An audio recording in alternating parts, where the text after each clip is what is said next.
नाना प्रकार के व्यंग और अपशब्दों का प्रयोग सुरुचि किया करती थी। एक दिन सुनीति से सुरुचि ने कहा, सुनो, तुम 1 मास का गंगा जल कलश में रख करके और वन में जा करके तप करो, भगवान का भजन करो, तो तुम्हें निश्चित ही संतान होगी, और जब संतान हो जाए तभी तुम मेरे घर में आना, वरना मेरे घर में आने की आपको जरूरत नहीं है। और महाराज उत्तानपाद से कहा, बोले घर में एक ही रहेगा, या तो यह रहेगी या मैं रहूंगी। राजा उत्तानपाद ने सुनीति को एक वन में एक कलश में जल आदि देकर के समझाया कि तुम भगवान का भजन करो, भगवान का पूजन करो, भगवान तुम पर कृपा करेंगे। जाकर के वन में सुनीति रहने लगी। एक दिन राजा शिकार खेलने के लिए वन में गए और रास्ता भ्रमित हो गए। रास्ता भ्रमित होने के कारण बहुत रात्रि हो गई। देखा, बहुत दूर नजर पड़ी, बोले कुछ लाइट सी कहीं जल रही है।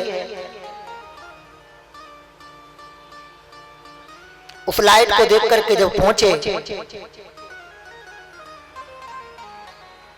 दरवाजे को खटखटाया, बोले कोई है, हमें बहुत जोर की प्यास लग रही है,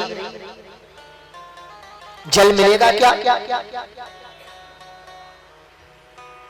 अंदर से सुनीति ने जब किवाड़ को खोला, कपाट को खोला, देखा, बोले महाराज, तुरंत प्रणाम किया। जल लेकर के आई, एक पात्र में अपने पतिदेव के चरणों को धुला। जैसे ही हाथ का स्पर्श राजा उत्तानपाद से हुआ, राजा उत्तानपाद समझ गए। बोले सुनीति तुम यहाँ? बोले हाँ महाराज, मैं तो आपकी आज्ञा का पालन कर रही हूँ। आपने कहा वन में रह करके ही भगवान का भजन पूजन करना, तो मैं तो इस वन में रह करके ही अपना जीवन व्यतीत कर रही हूँ।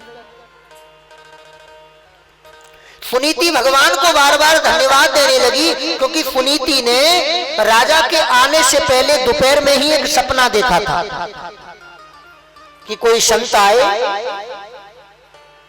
और उन संत ने आकर के भोजन प्रसाद मांगा। उन्होंने भोजन कराया, उन्होंने उसको आशीर्वाद दिया। बोले जा, तेरे बड़ा ही उत्तम पुत्र प्राप्त होगा, योग्यवान पुत्र प्राप्त होगा, बड़ा ही श्रेष्ठ होगा।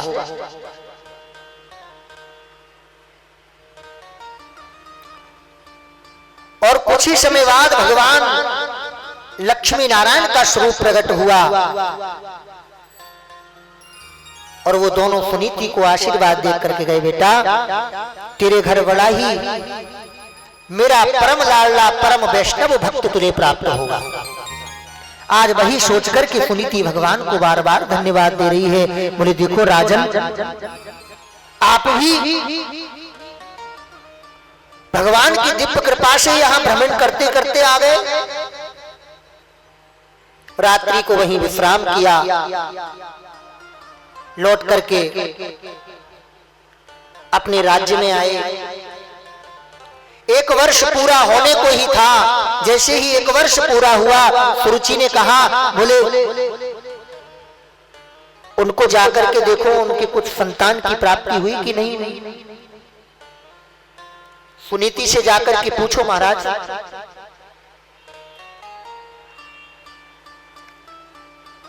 खबर भिजवाई, वो कलश मंगवाया जल वाला,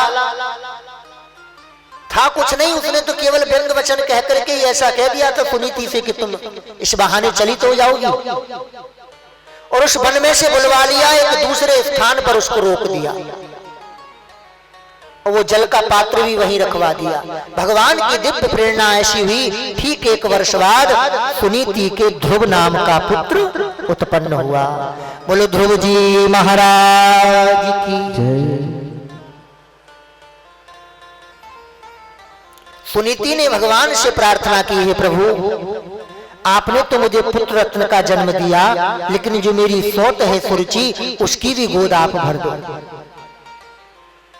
और भगवान की दिव्य कृपा से उस सुरुचि के भी एक पुत्र उत्पन्न हुआ, जिसका नाम उत्तम रखा गया। ध्रुव माने क्या है? अटल प्रतिज्ञा। जिसने अटल प्रतिज्ञा ले ली वो ध्रुव है। ध्रुव जी धीरे धीरे बड़े हुए, बाल गोपालों के साथ खेलते थे। एक दिन बाल गोपालों ने पूछा, तुम्हारे पिता का क्या नाम है? आपने देखा हो ना, बच्चे जब खेलते हैं तो आपस में अपना इंट्रोडक्शन ले लेते हैं, परिचय ले लेते हैं। अब ध्रुव को तो पता ही नहीं कि मेरे पिता कौन है, क्योंकि माता के साथ ही जीवन बिताया। ध्रुव ने आकर के अपनी माता सुनीति से पूछा, माँ मेरे पिता कौन है? बोले, तुम्हारे पिता परम चक्र चूड़ामणि, परम श्रेष्ठ, राजाओं के भी राजा। आपके पिता का नाम श्री उत्तानपाद है और हम सब भी उत्तानपाद ही हैं। उत्तानपाद का मतलब है जिसके पैर ऊपर हैं और सिर नीचे हो। तो हम जब माता के गर्भ में जन्म लेते हैं तब उस समय भी हमारी यही स्थिति होती है। तो हम सभी भी उत्तानपाद ही हैं।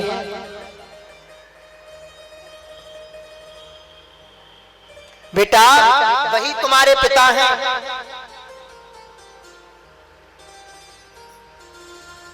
खेलते खेलते एक दिन उत्तम के साथ में ध्रुव जी महाराज अपने पिता के राज्य में गए। उत्तम दौड़ करके पिता के पास पहुंचे। राजा ने जब अपने पुत्र ध्रुव को देखा तो उनको भी बड़ी प्रसन्नता हुई, क्योंकि पिता की फोटो स्टेट ही बिल्कुल पुत्र होता है। राजा समझ गए ये मेरा पुत्र है, बड़े प्रसन्न हुए।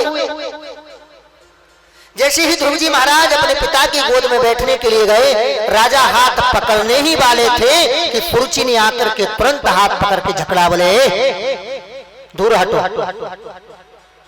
तुम इनकी गोद में बैठने के अधिकारी नहीं।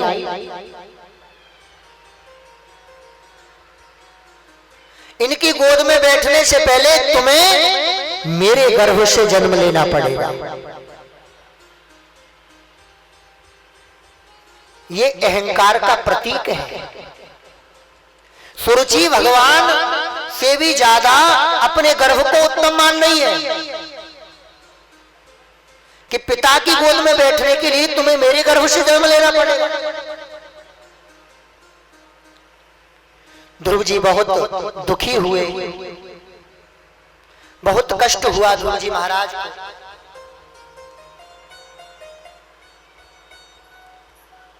लौट करके माता के पास आए, माता के सामने आकर के रोने लगे, माँ आज मैं पिता की गोद में बैठने के लिए गया था, लेकिन जो मैया सुरुचि हैं उन्होंने मेरा हाथ पकड़ करके झटक दिया। बोले तुझे मेरे गर्भ से जन्म लेना पड़ेगा तब तू पिता की गोद में बैठ सकता है। माँ क्या ये मेरे वास्तव पिता नहीं है? सुनीति ने कहा, बेटा पिता तो तेरे यही हैं, लेकिन जब तू वास्तव पिता की बात कर रहा है, सच्चे पिता की बात कर रहा है, तो सच्चा पिता तो सिर्फ गोविंद है। तू उनकी शरण में जा और जाकर के उनका भजन करना, और इतना भजन करना कि ये पिता तो कुछ समय जीवित रहने वाला पिता है, लेकिन वो पिता अजर और अमर है। वो हमेशा तुझको अपनी गोद में रखेगा।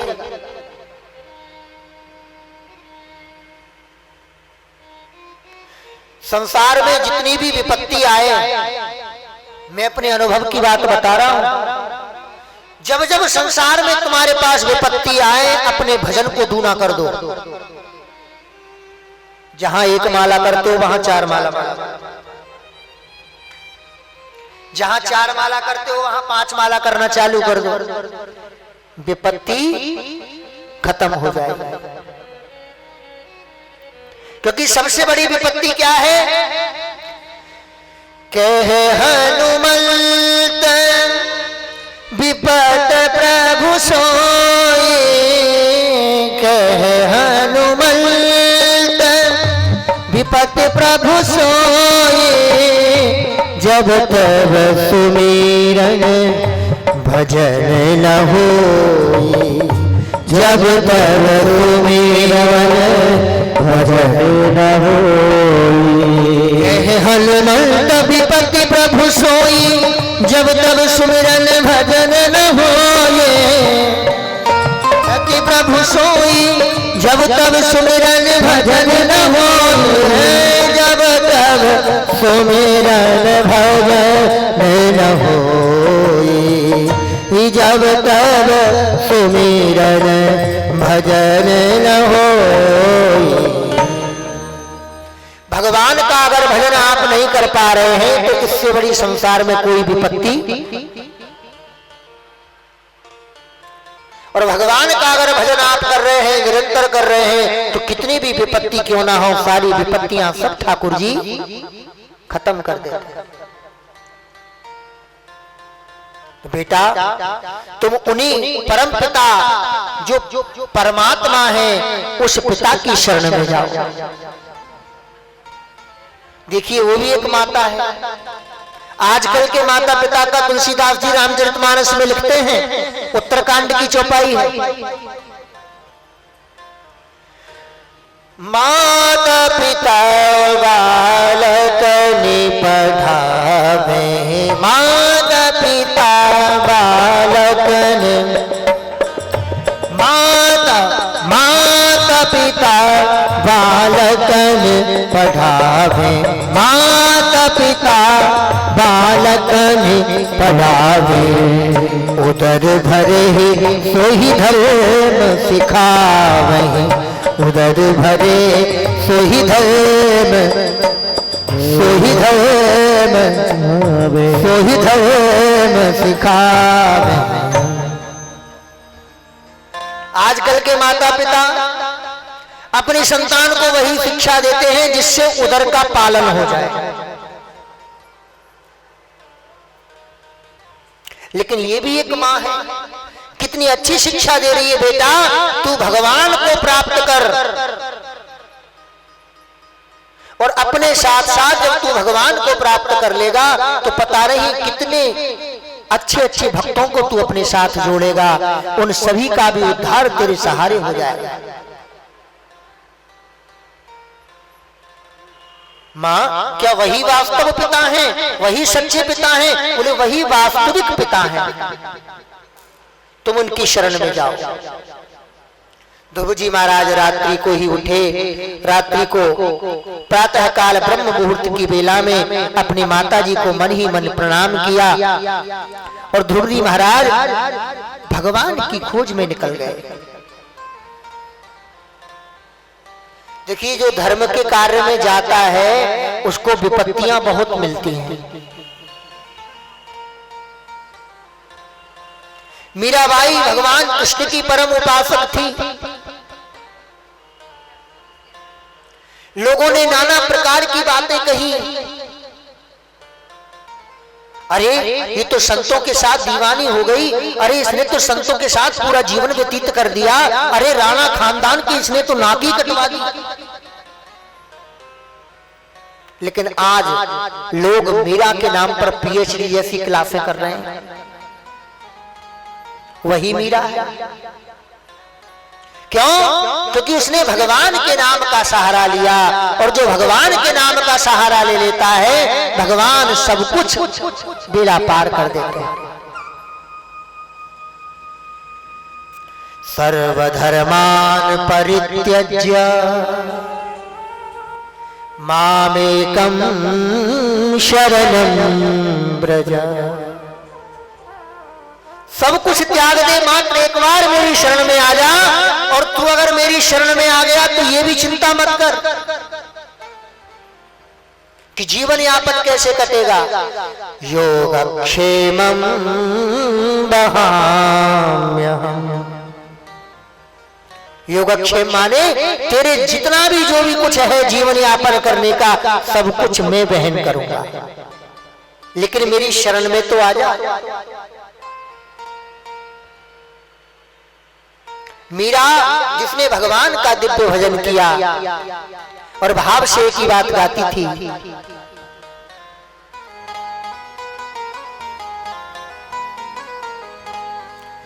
ऐसा क्या काम किया मैंने तेरा,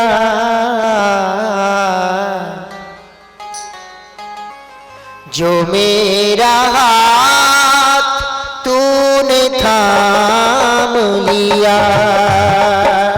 ऐसा क्या काम किया मैंने तेरा, जो मेरा हाथ तूने थाम लिया। ऐसा क्या काम किया मैंने तेरा, जो मेरा हाथ तूने थाम लिया। ओ मेरी जिंदगी बदल दी तुमने, मेरी जिंदगी बदल दी तुमने। क्या जरा मैंने तेरा नाम लिया, क्या जरा मैंने तेरा नाम लिया। जय हो भाव से गाइए, हरि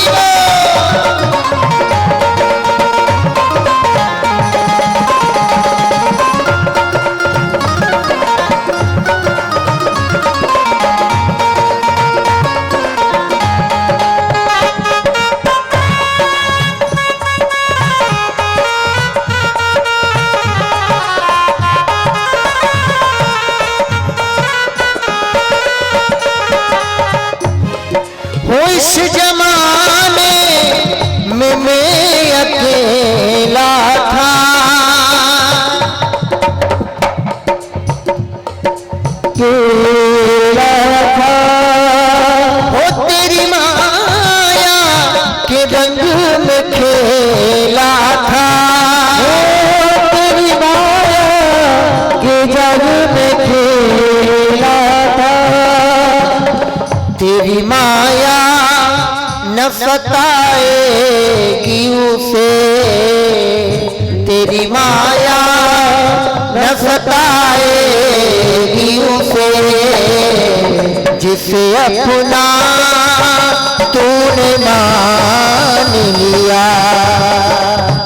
ऐसा क्या काम किया मैंने तेरा, जो मेरा हाथ तूने थाम लिया।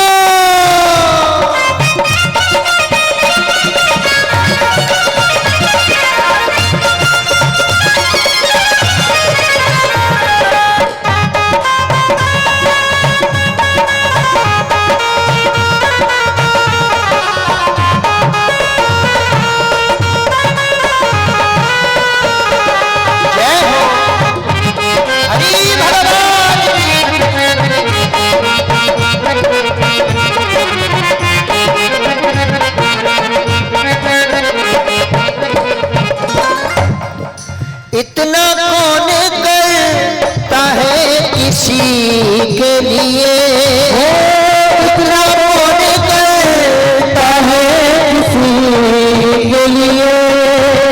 वो जितना तूने कर दिया है मेरे लिए, वो जितना तूने कर दिया है मेरे लिए। मेरी हर खुशी का इंतजाम किया, मेरी हर खुशी का इंतजाम किया। क्या जरा मैंने तेरा नाम लिया, ऐसा क्या काम किया मैंने तेरा, जो मेरा हाथ तूने थाम लिया, जो मेरा हाथ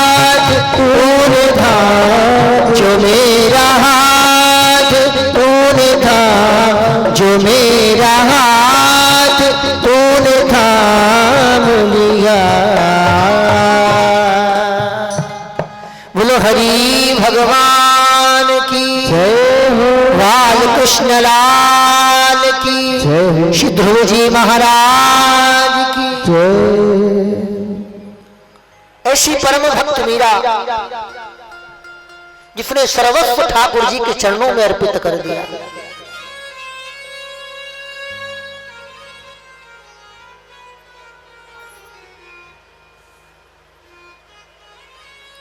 सूरदास जी महाराज भगवान के परम वैष्णव भक्त, भगवान के पदों को गाया करते थे। आज भी हम लोग सूरदास जी के कई पदों को गाते हैं।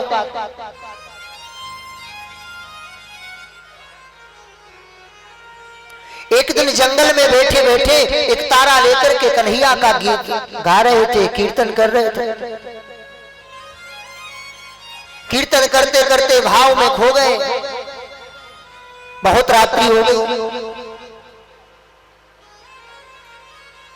अपने एक तारा को लिया और कुटिया से बाहर निकले। बारिश हो रही थी, बहुत ठंडी ठंडी हवाएं चल रही थी। बाहर आकर के सोचने लगे, बोले अभी तो रात्रि है और मैं ये भी नहीं कह सकता कि पता नहीं कितनी रात्रि है, हो सकता है ब्रह्म मुहूर्त का समय हो, मुझे घर भी पहुंचना है। ठाकुर जी के भाव में खो गया। अपनी लाठी को लेकर सूरदास जी जिस मार्ग को निकल करके जा रहे थे, उसी मार्ग में आगे कुआं था। भगवान का गुणगान करते हुए सूरदास जी चले जा रहे थे। भगवान को चिंता हुई, मेरे कन्हैया ने, मेरे गोविंद ने एक बालक का रूप बनाया और आकर के बाबा की लाठी को पकड़ लिया। बोले बाबा आप कहां जा रहे हैं? सूरदास जी ने विचार किया, इतनी रात्रि में एक बालक का इस निर्जन वन में आना,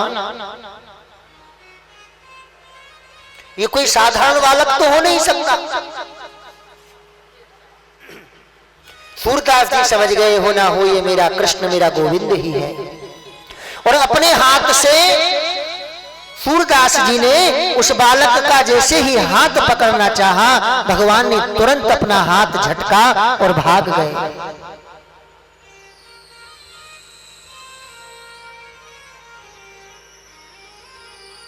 सूरदास जी ने कहा, अरे छलिया तू मुझे छोड़कर जा तो रहा है, जाते जाते मेरी एक बात सुनता जा।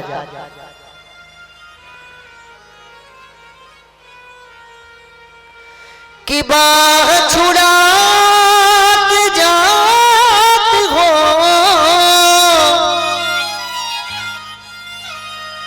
निवल जान के मोह,